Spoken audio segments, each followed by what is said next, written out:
Good morning from the garden. I thought it was time that I did an update on the garden just to explain how everything's doing and if it survived the heat wave or not, because some things did not like the heat. But yeah, let's have a look around. So down here, if you remember, these were one of the first things I planted this year, and it was the strawberries. There were probably way too many to fit in here, and then the chicken, little hen at the time, was straight in here. So as you can see, I've now moved them and they're all the way over there. So this is now where the strawberries live. I spent the day putting in this kind of raised bed, filling it with soil, sieving some compost into it, and the strawberries seem to have taken, which is really good. I'm really pleased with how this has turned out, and it's all netted. The chickens can't get in and the blackbirds won't be having any strawberries, I'm afraid. And the same has been done for further down. The raspberries are now safe inside as well, and hopefully these guys will give a good crop next year or possibly this autumn. And on the end there, got a little rhubarb. I'm currently in the process of doing the same at this end of the kind of fruit bush section of the garden.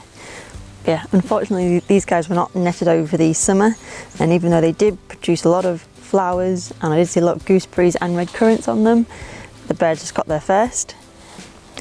And also with my blueberry bushes, in terms of the weather, the heat just kind of sapped all the energy out of them.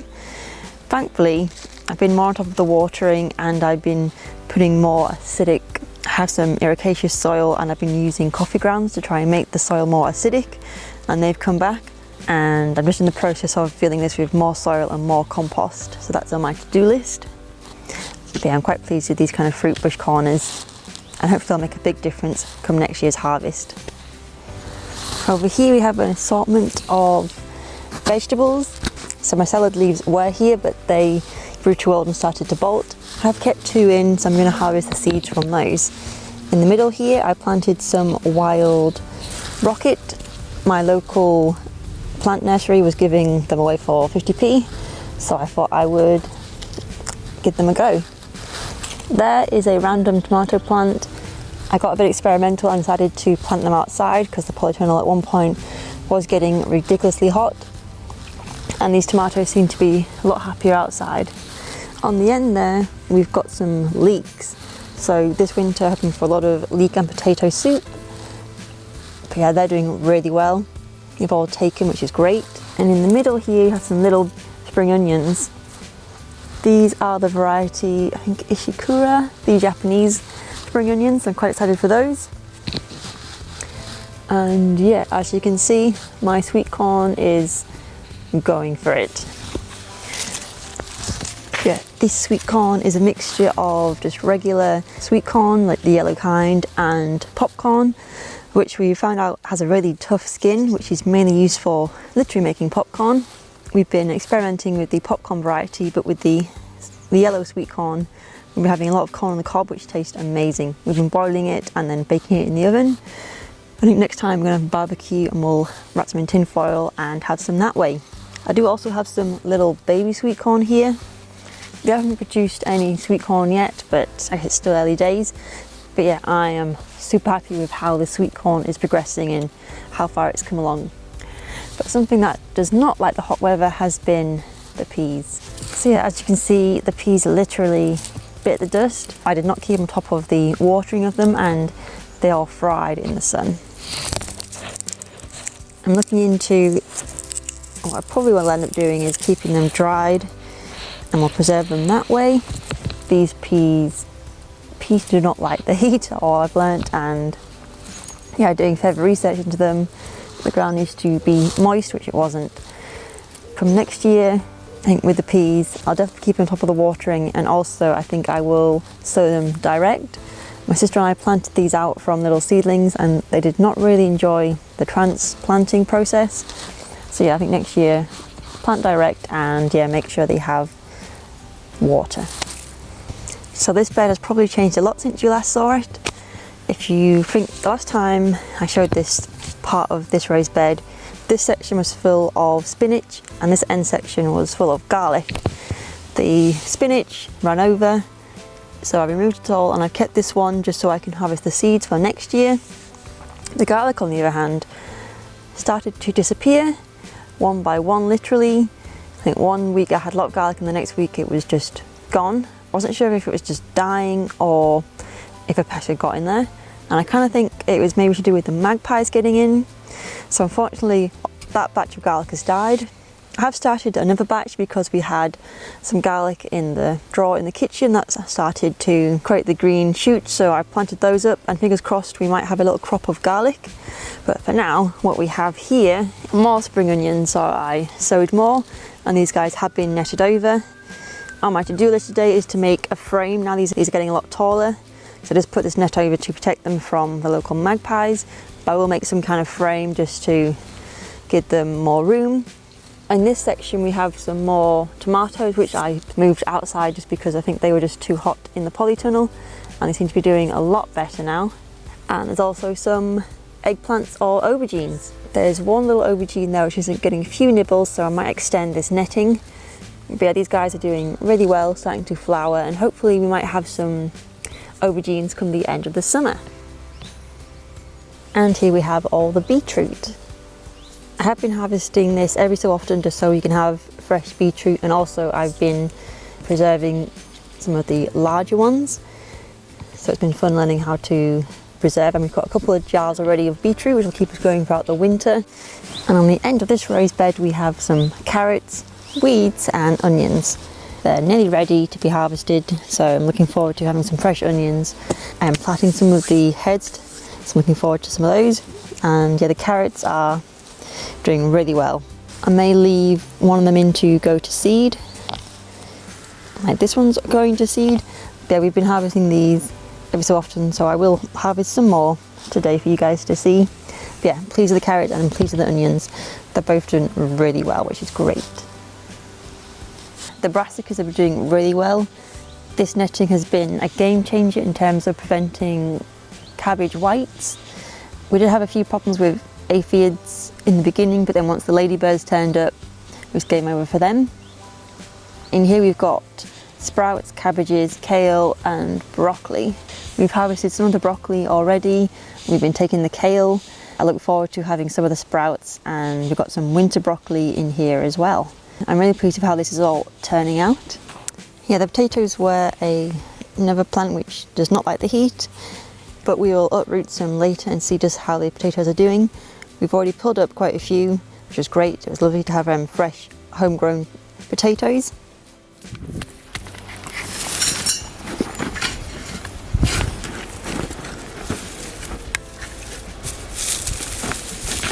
Whee!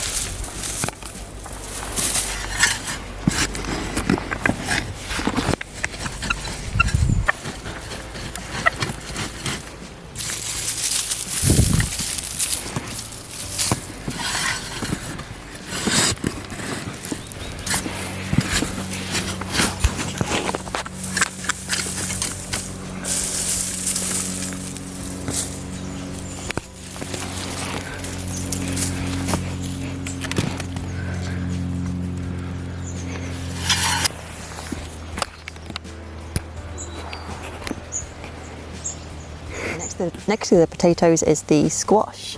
So the squash seem to be having their second wind, so to speak. So they put out the first round of fruit and then the heat wave struck and these guys did suffer.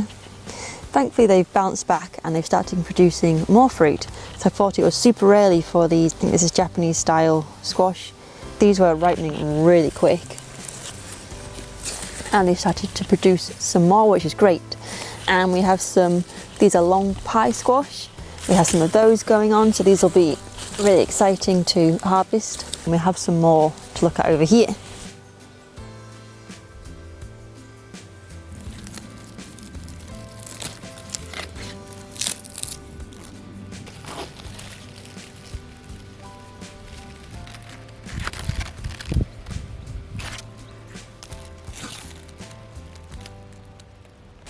Down here we have some butternut squash, which is coming on great. There's one here, two there, and I was really pleased with how those have turned out because they were actually started from a seed that I got from the supermarket. So they were kind of like a wild card in terms of produce in the garden, but they seem to be flourishing. They're making more flowers. And next to the butternut squash, we have some pumpkins, which are starting to form. So onto the beans. These guys are pretty much coming to the end of their life now. The broad beans, we harvested a few, but they didn't do as well as I'd hoped. They did get picked off pretty early by the aphids, so they did struggle. We got a few though. Next to them we have the edamame beans, which are nearly ready. We look forward to having some of those because I find them really tasty. And next to them we have some French runner beans. These are really sweet. We had some of these with quite a few of our summer meals, and now I'm just waiting for them to dry up and then we'll keep these seeds. So we had purple French runner beans and we had some green French runner beans. Surprisingly, the purple ones did do better. The green ones weren't as successful. I'm not sure why, but we got a good harvest either way.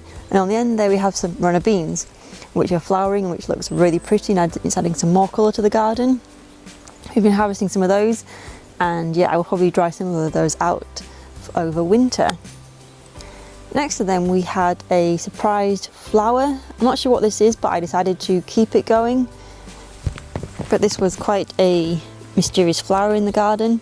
It's one I'd never seen before. I decided to let it keep growing. But yeah, if anyone knows what it is, let me know. But I think it's going to produce some flowers, or it's going to be covered in flowers at some point. But answers on a postcard, please. So we're in the smaller polytunnel, and in here we have a melon and cucamelon. We also have a rogue tomato plant. They get everywhere and I kind of let them do their own thing. She's given the cucamelon something to climb up. Found 2 little melons so far. We have this one, and we have a slightly bigger one back here. And then there's a few cucamelons around here. Quite small, but they've been fun to eat so far. As the name suggests, they are a mix between a cucumber and a little watermelon. Really sweet, a nice little refreshing alternative thing to add to your salad. Pleased for how these are going. I think next year I will probably build a better frame for them, just so it gives them something to climb up. And it also makes them easier to find.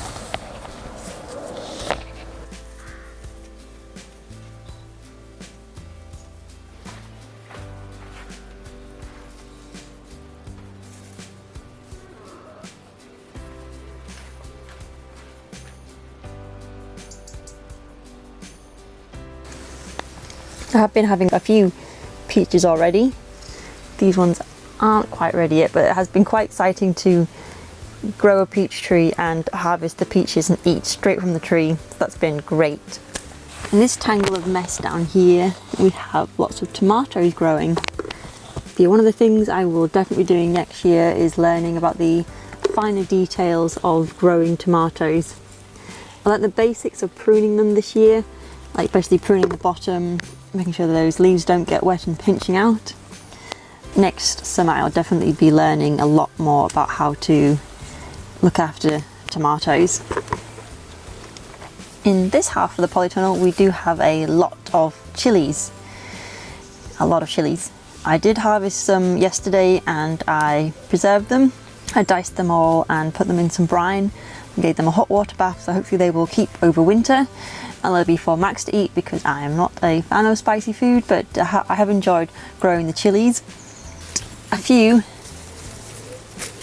have been going red, like that one here. So the majority here are just regular cayenne peppers, and I think in the corner there is some Thai chili peppers. So I think those ones will be extra spicy.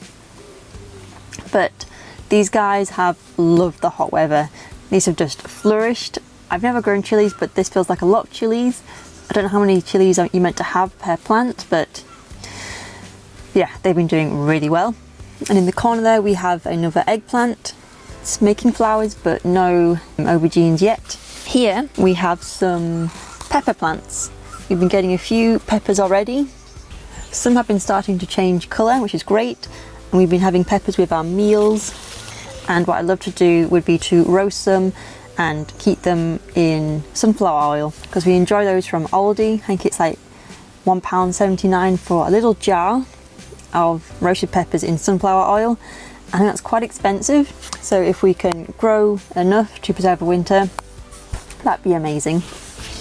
So this is where the watermelon and the cucumber plants live. I was about to say cucumber then, but yeah, this is where they kind of live together. I did harvest a big cucumber yesterday, which was great, and I think now it's a lot cooler. These guys suddenly have the energy to put out some more flowers and fruit, and hopefully we'll have some more cucumbers very soon.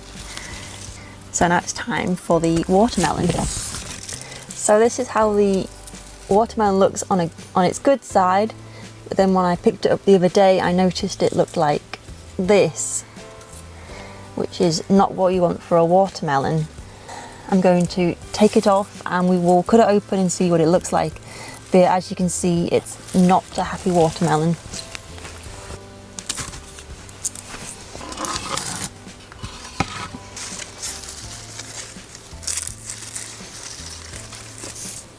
Good watermelon, bad watermelon.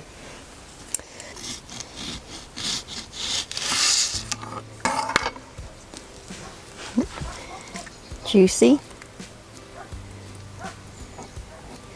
So I'd say this side is good, this side I'll get rid of. Probably give it to the chickens, they might enjoy it. But it smells alright. I don't know why that side just suddenly decided to collapse on itself, but I'm pleased with that side. But even though that's not a totally disastrous ending, on a happy note, you come down here, we do have another one, the understudy, so to speak, waiting in the wings. This one seems to be a lot happier, possibly because it's in the shade. I think maybe that one was in the sun too much. I have no idea. But thankfully that one seems to be a lot happier nestled there. And it's putting out more flowers, so we'll see what happens there. And that is a roundup of all the fruits and vegetables in the garden. I'm super happy with how everything's turned out, and I'm coming to learn that each year is different. We had a super hot, dry spring here, which did have a massive impact on the plants. Some, like the chilies, thrived in it and they loved it, hence why there's so many little jalapenos at the moment. But unfortunately things such as the peas did not like it. But I'm learning a lot, and hopefully next summer I'll be able to put everything I've learned into practice and we will go from there.